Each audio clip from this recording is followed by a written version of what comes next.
नमस्कार। Welcome to my YouTube channel. जो भी चैनल पे नए हो कृपया चैनल को सब्सक्राइब कर दें, बेल आइकन जरूर दबाएं ताकि नए नए वीडियो का नोटिफिकेशन आपको मिलता रहे। इस वीडियो के माध्यम से थ्री फेज लोको में लगे कंटेक्टर के टॉपिक को लिया गया है। तो सबसे पहले हम देखते हैं कि कंटेक्टर क्या होता है। कंटेक्टर भी एक विशेष प्रकार का स्विच है जो ऑक्सिलरी पावर सर्किट या पावर सर्किट का संबंध किसी के लोड के साथ ओपन या क्लोज होता है।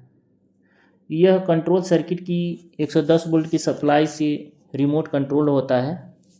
इसकी सहायता से हाई वोल्टेज की सर्किट को कंट्रोलिंग किया जाता है। तो देखेंगे कि सामान्यतः जो हमारे कंडक्टर होते हैं वो दो प्रकार के होते हैं। पहला है कि ईएम टाइप कंडक्टर, दूसरा है ईपीसी टाइप कंडक्टर। इसमें दोनों में अंतर क्या है कि EM type conductor electromagnetic conductor होता है, ये केवल सप्लाई से ही ऑपरेट होता है। जो ईपीसी टाइप के कंडक्टर हैं वो सप्लाई प्लस प्रेशर दोनों से ही ऑपरेट होता है। तो देखेंगे कि लोको में हमारे जो कंडक्टर लगे हैं वो दो प्रकार के हैं, पावर कंडक्टर और कंट्रोल कंडक्टर। तो पावर कंडक्टर जो हमारी 415 वोल्ट की सप्लाई अर्थात हाई वोल्ट की सप्लाई को क्लोज या ओपन करके किसी सर्किट के साथ जोड़ता है, वहाँ पर हमारे पावर कंडक्टर लगाए गए हैं। कंट्रोल कंडक्टर जैसा कि 110 वोल्ट की सप्लाई अर्थात लो वोल्ट की सप्लाई को क्लोज करना, ओपन करना, किसी सर्किट के साथ जोड़ना या तोड़ना, तो हमारे कंट्रोल कंडक्टर लगाए गए हैं। तो इस वीडियो में हम पहले पावर कंडक्टर के टॉपिक को कवर किया गया है, क्योंकि दोनों को एक साथ कवर करने पे वीडियो लॉन्ग हो जाएगा। तो सबसे पहले इस वीडियो में हम पावर कंडक्टर को देखेंगे और नेक्स्ट वीडियो में हम कंट्रोल कंडक्टर को टॉपिक को चर्चा करेंगे। तो जो हमारे लोको में पावर कंडक्टर लगे हैं, थ्री फेज लोको में पावर कंडक्टर वो निम्न कंडक्टर हैं: 12.3/1, 12.3/2, 12.4/1, 12.4/2, K1 conductor, K2 conductor, 8.1, 8.2, 8.4/1, 47.2/1, 47.2/2, 52.7, 52.1, 52/2, 52/3, 52/4, 52/5, 52.4/1, 52.4/2, 52.5/1, 52.5/2 HOG conductor. इस प्रत्येक कंडक्टर को सर्किट के माध्यम से, पिक के माध्यम से तथा लोकेशन के माध्यम से प्रत्येक पर हम डिस्कस करते हैं। तो सबसे पहले देखते हैं कि 12.3/1 या 12.4/1, ये जैसा कि 12.3/1, 12.3/2 दिया गया है, तो एक आपका SR1 में है, एक SR2 में है। तो ये जो कंडक्टर लगे हैं ये आपको इन IGBT बेस्ड ट्रैक्शन कन्वर्टर में लगाए गए हैं। 12.4/1, 12.3/1, 12.4/1, 12.4/2 ये IGBT ट्रैक्शन कन्वर्टर में मिलेंगे। तो इनका काम क्या है उसके बारे में देखते हैं हम। तो जी हमारे ये आपके 12.3/1, 12.3/2 हैं। ये कंडक्टर देखेंगे पहले किस टाइप के हैं। ये हमारे EPC टाइप के हैं अर्थात इलेक्ट्रोन्यूमेटिक टाइप कंडक्टर हैं। ये SR1 या SR2 का प्री चार्जिंग कंडक्टर है, अर्थात कह लीजिए कि 12.3/1, 12.3/2 प्री चार्जिंग कंडक्टर है किसका, ट्रैक्शन कन्वर्टर 1 एंड 2 का। अब नेक्स्ट देख लेते हैं 12.4/1, 12.4/2। ये भी हमारा, यदि टाइप पूछा जाए किस टाइप का कंडक्टर है तो EPC टाइप का कंडक्टर है। इसका काम क्या है, ये किसके लिए है, ये SR1 SR2 का मेन कंडक्टर होता है। ये SR1 SR2 का मेन कंडक्टर है। इन दोनों कंडक्टर की लोकेशन की बात करें तो ट्रैक्शन कन्वर्टर अर्थात SR1 SR2 बॉक्स के अंदर मिलेगा। क्योंकि ये इलेक्ट्रोन्यूमेटिक कंडक्टर है तो ये इनको प्रेशर की आवश्यकता है, तो प्रेशर से कंट्रोल किया गया है। कंट्रोल एक काक के द्वारा किया गया है। SR1 SR2 दोनों के लिए काक लगा होता है। तो काक का लोकेशन के बारे में देखेंगे तो यदि 70 न्यूमेटिक पैनल है तो इस 70 न्यूमेटिक पैनल के बाएं साइड दीवार पर नॉर्मल पोजीशन ओपन होगा। जो ये दिखाया गया है E70 ब्रेक पैनल है। पैनल के बाएं साइड पर आपको 4 रेड काक दिखेंगे। यदि GTO बेस ट्रैक्शन कन्वर्टर है तो आपका ये SR1 SR2 के ये काक इनके भी खुले रहेंगे। CCB में देखेंगे तो न्यूमेटिक पैनल के बाएं साइड पर सामने ही सबसे दिखता है आपको। वहाँ भी यदि GTO बेस्ड ट्रैक्शन कन्वर्टर हैं, भले ही CCB ब्रेक सिस्टम है तो वहाँ भी इन काक का खुला होना जरूरी है। ये तो हमारे GTU बेस में लगे प्री चार्ज कंडक्टर और मेन कंडक्टर। अब सर्किट के माध्यम से देखते हैं सर्किट में कहाँ लगे हैं। एक्चुअली फिगर देखेंगे तो ये SR1 SR2 के अंदर इसी तरह का है। ये जो आपका प्री चार्जिंग या मेन कंडक्टर दिखाए गए हैं। यदि फिगर में देखेंगे तो ये ट्रैक्शन पावर सर्किट का सर्किट लिया गया है। तो ये जो ऊपर दिखाया गया है ये हमारे प्री चार्जिंग कंडक्टर है, क्योंकि इनके साथ एक रेजिस्टेंट जुड़ा है। अगर और नीचे देखेंगे कि ये दोनों एक ही में साथ रहते हैं, ड्यूल टाइप के कंडक्टर होते हैं, ये हमारे मेन कंडक्टर होगा। यानी ऊपर वाला हो गया 12.3/1, नीचे वाला होगा 12.4/1। एक आपको ट्रैक्शन कन्वर्टर SR1 के अंदर, एक SR2 के अंदर मिलेगा। तो ये काम कब आता है, जब हम नोड 570 पर देखते हैं कि नोड 570 आता है तो हम रिवर्सर को फॉरवर्ड करते हैं। यदि हमारा प्रेशर मेंटेन है तो नोड 570 पर रिवर्सर को फॉरवर्ड या रिवर्स करते हैं तो देखते हैं कि 570 से 590 नोड आने में टाइम लगता है। आप लोग प्रैक्टिकली देखे होंगे, जैसे ही रिवर्सर फॉरवर्ड करते हैं तो तुरंत 590 नोड नहीं आता, टाइमिंग लेता है। टाइमिंग लेने का मुख्य कारण यह है कि जैसे ही रिवर्सर को फॉरवर्ड करते हैं नोड हमारा 583 आता है, तो 583 पर हमारा प्री चार्ज कंडक्टर 12.3/1 पिकअप हो जाता है। ये कंडक्टर पिकअप होकर इस रेजिस्टेंस के माध्यम से इस DC लिंक को धीरे धीरे चार्ज करता है। यानी एक ही बार, यानी इनरस करंट से बचाने के लिए प्री चार्जिंग कंडक्टर लगाए गए हैं, उनके साथ रेजिस्टेंस है। अर्थात शुरू में इस DC लिंक को धीरे धीरे चार्ज करें, इसीलिए प्री चार्जिंग कंडक्टर लगाए। जैसे ही DC लिंक हमारा 17 से 1800 वोल्ट चार्ज हो जाएगा वैसे ही हमारा मेन कंडक्टर पिकअप हो जाता है। अर्थात अब इधर से भी सप्लाई हमारे बाइंडिंग के थ्रू इस DC लिंक को चार्ज करेगा और टोटल DC लिंक 2800 वोल्ट से चार्ज हो जाएगा।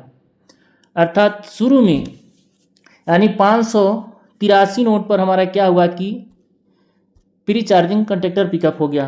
583 पर हमारा प्री चार्ज कंडक्टर पिकअप हुआ 12.3/1। अगर 584 और 585 नोड पर हमारा मेन कंडक्टर पिकअप होता है, यानी SR1 का 12.4/1, 12.4/2। 83 पर प्री चार्जिंग, 84-85 पर हमारा मेन कंडक्टर पिकअप होकर DC लिंक को 2800 से चार्ज करेगा। नेक्स्ट देखते हैं, यदि हमारा यही सेम कंडक्टर जो हमारा प्री चार्जिंग कंडक्टर है, ये प्री चार्जिंग SR1 SR2 का प्री चार्जिंग जो कंडक्टर हमने यहाँ पर भी दिखाए हैं, क्योंकि प्री चार्जिंग कंडक्टर या मेन कंडक्टर यदि हमारा लोको IGBT ट्रैक्शन कन्वर्टर लगा है तो सेम जो कंडक्टर है उस कंडक्टर का नाम बदल दिया गया है, K1 तथा K2 नाम रख दिया गया है। K2 किस लिए है? K2 भी EM टाइप का।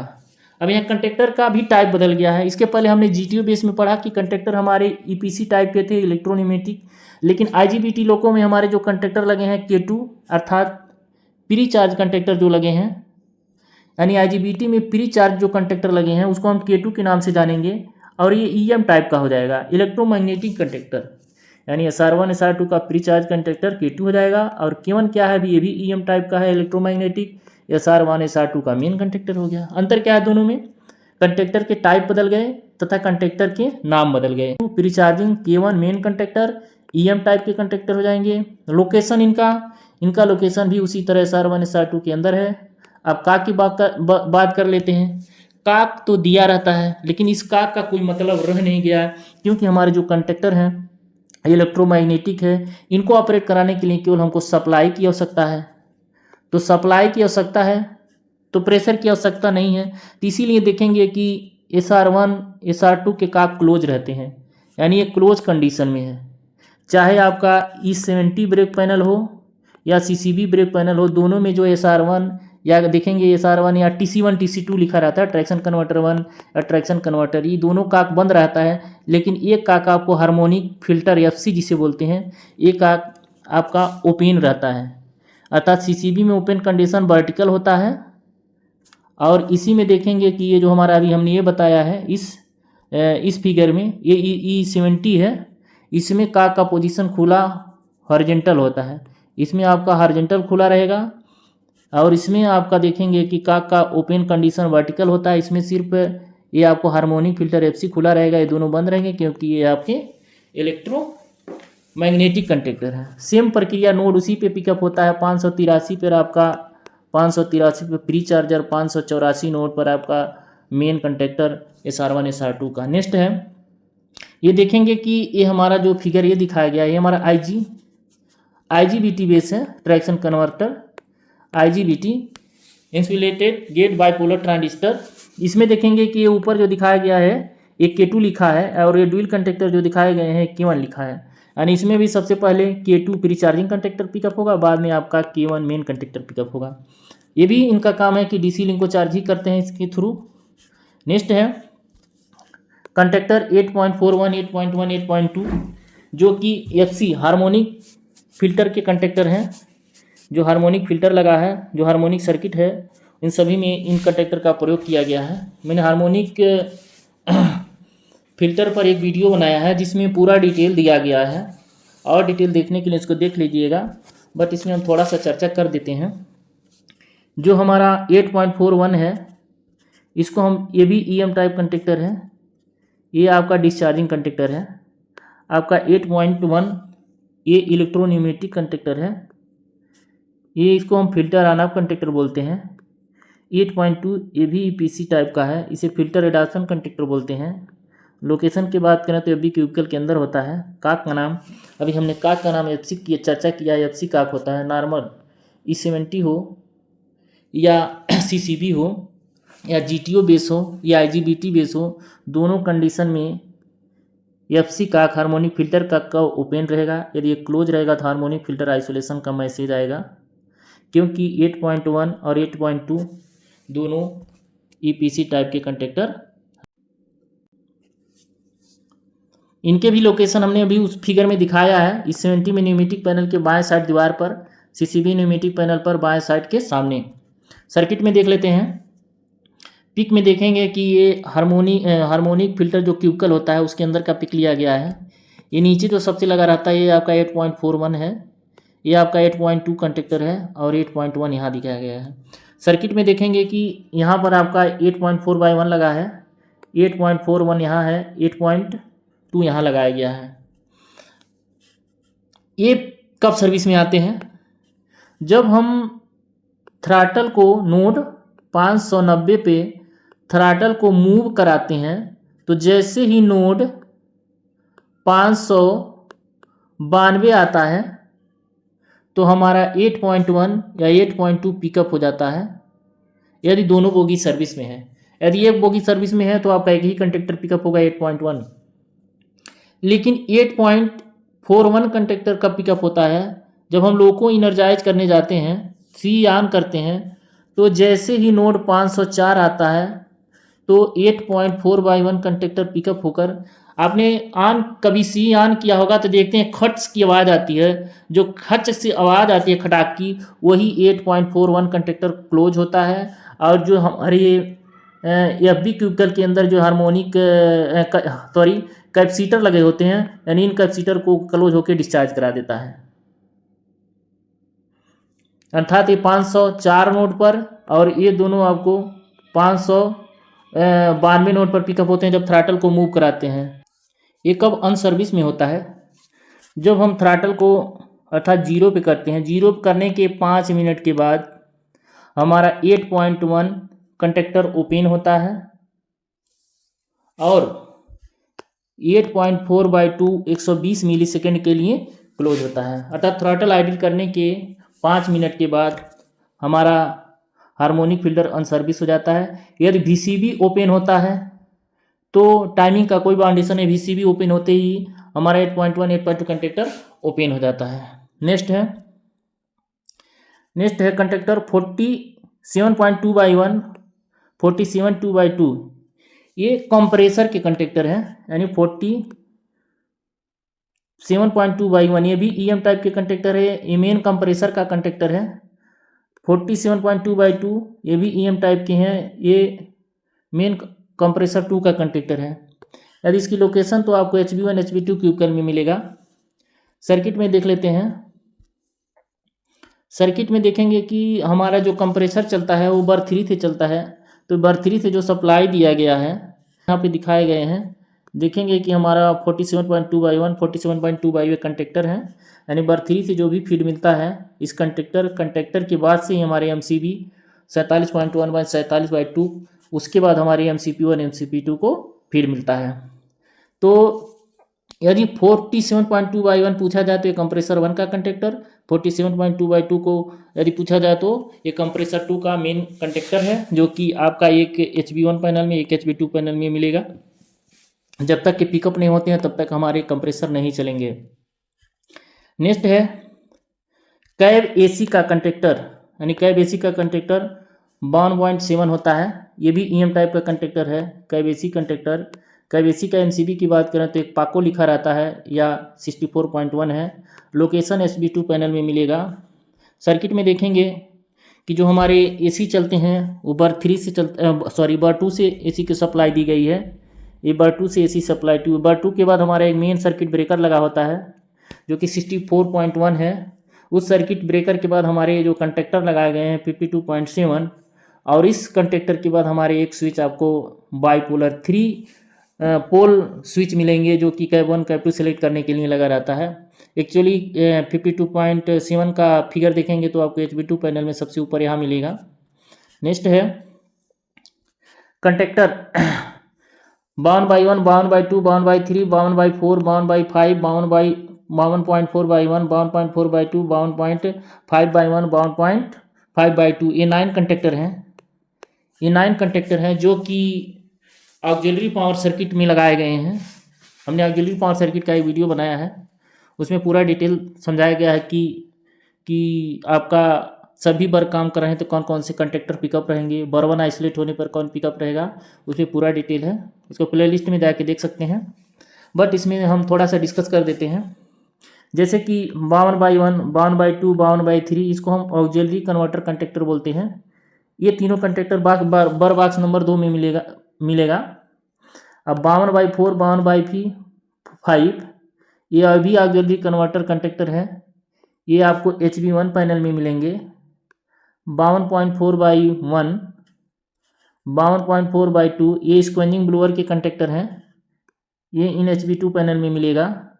52.5/1 52.5/2 ये ऑयल पंप के कंटेक्टर हैं, इन HB2 पैनल में मिलेगा। इन्हीं कंटेक्टर के माध्यम से लोड शेयरिंग होता है ड्यू कंट्रोल इलेक्ट्रॉनिक के माध्यम से। जब कोई बार आइसोलेट होता है तो ये कंटेक्टर कोई क्लोज होके कोई ओपन होके लोड शेयर करके बर ग्रुप को ब्लोअर ग्रुप के एक साथ और पंप ग्रुप के एक साथ करते हैं। इसका पूरा डिटेल उसमें है, देखिएगा।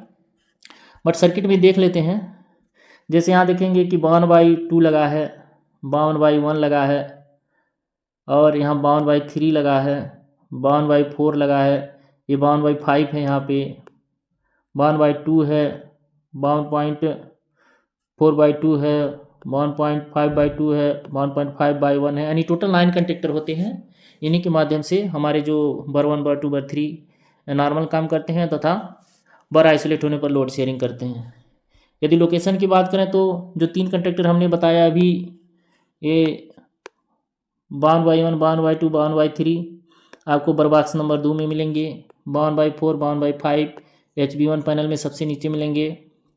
नेक्स्ट आपको देख लेते हैं, ये 52/4 4/1 52.4/2 और 52.5/1 52.5/2 ये आपको HB2 पैनल में मिलेंगे।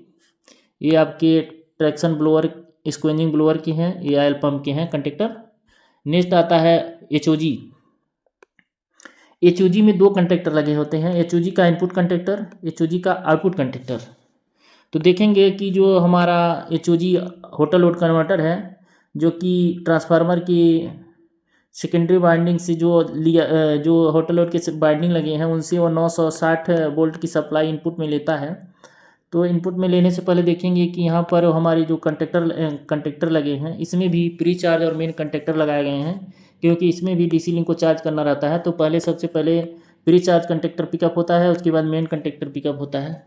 तो ये कंटेक्टर HOG के अंदर लगा रहता है इनपुट कंटेक्टर, और एक कंटेक्टर आपको मिलेगा आउटपुट कंटेक्टर, जो कि देखेंगे कि कैब 1 साइड या कैब 2 साइड में LP के पीछे जैसे ही मशीन रूम घूमेंगे जहाँ पर होटल लोड कन्वर्टर लगा रहता है, उसी के जस्ट बगल में देखेंगे कि एक बॉक्स नुमा ऐसे रखा हुआ मिलेगा। आपको फिगर दिखा देते हैं। इस टाइप का आप देखे होंगे यदि पैसेंजर लोग को काम किए होंगे। ये होटल लोड कन्वर्टर का बॉक्स है। इसी के अंदर आउटपुट कन्वर्टर लगा होता है। इस बॉक्स के अंदर आउटपुट कन्वर्टर है। Output contactor. आउटपुट ये कंटेक्टर है। ये कंटेक्टर पिकअप कब होता है? जब हमारा एचओजी कन्वर्टर 750 वोल्ट आउटपुट करेगा, तभी ये कंटेक्टर पिकअप होके जो हमारे लोगों के कैब 1 कैब 2 साइड में आईवीसी कपलर जो लगे होते हैं, उन कपलर तक 750 वोल्ट की सप्लाई जाएगी। यदि हमारा एचओजी 750 वोल्ट आउटपुट नहीं कर रहा तो कंटेक्टर पिकअप नहीं होगा। धन्यवाद साथियों। अगला वीडियो में हम कंट्रोल्ड कंटेक्टर के बारे में चर्चा करेंगे, जैसे कि पेंटो का कंटेक्टर 130.1, वीसीबी का कंटेक्टर 136.4, सभी कंट्रोल कंटेक्टर को उस वीडियो में टॉपिक करेंगे। यदि वीडियो अच्छा लगे तो लाइक करें, शेयर करें, बेल आइकन जरूर दबाएं। धन्यवाद।